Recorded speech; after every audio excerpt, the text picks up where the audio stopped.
Mga ka-farmer,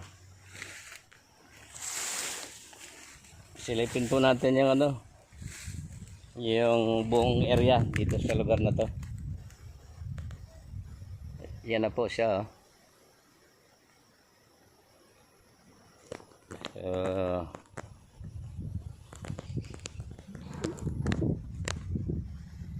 Ayan po.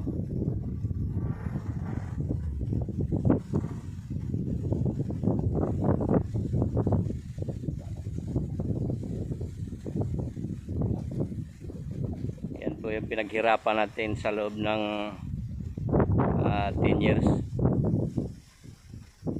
Hanggang doon po yan, nakasum po yan.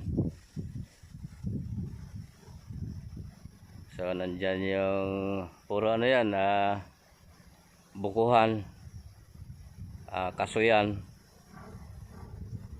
may mga mangga din dyan, avocado. Nandyan naman sa part na yan, yan ang baliti. Nandyan naman yung kakawa natin. So nakakatuwa na po silang tingnan. Ayan po, nakasum po yan. So yan na yung development ng natin, ng farm.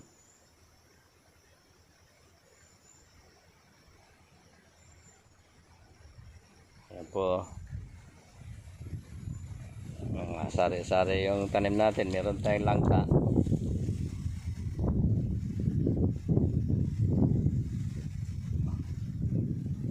so namumunga na po lahat yung mga yan.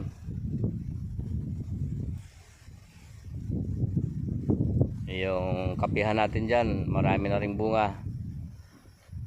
Yung kakao, namumunga na din. So ito na siguro yung simula nung panahon na tayo ay mag-aani na dyan. At malaking bagay dahil nakapagbigay tayo ng mga trabaho dyan sa mga mahihirap natin na kapwa Pilipino natin, na mga katutubo, na karamihan sa kanila wala po silang choice kundi magtrabaho po dyan. Ang naging katulong ko dyan sa simula, sila po. Nga lang, meron po silang kahinaan, yung marami sa kanila yung hindi matyaga. So ganon yung natutunan ko dito sa field. So napag-aralan din natin sila na meron, karamihan sa kanila may mga kahinaan. Hindi po sila matyaga. Pagka nahirapan na sila, ayaw na. Pero sila pa rin ang kasama ko dyan. Nung nag-start tayo dito 2015, so yan,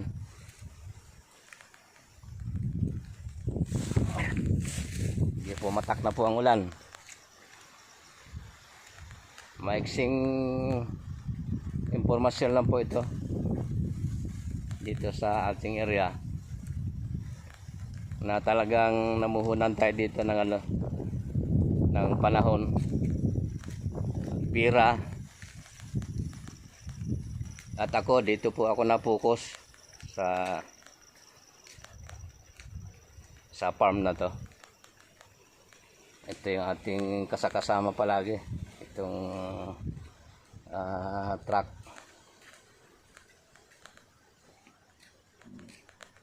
So tingnan natin dito sa, ang ganda sana kung mayroong drone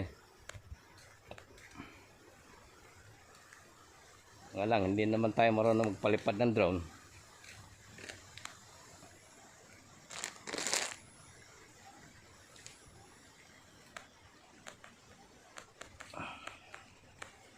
Yan po. Diyan sa lugar na yan, meron tayong tinanim na sa perimeter na mahogany, pinaka boundary.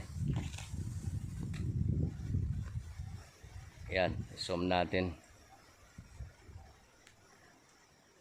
Yun, mga mahogany po yan, nasa perimeter. sa boundary ng lupa.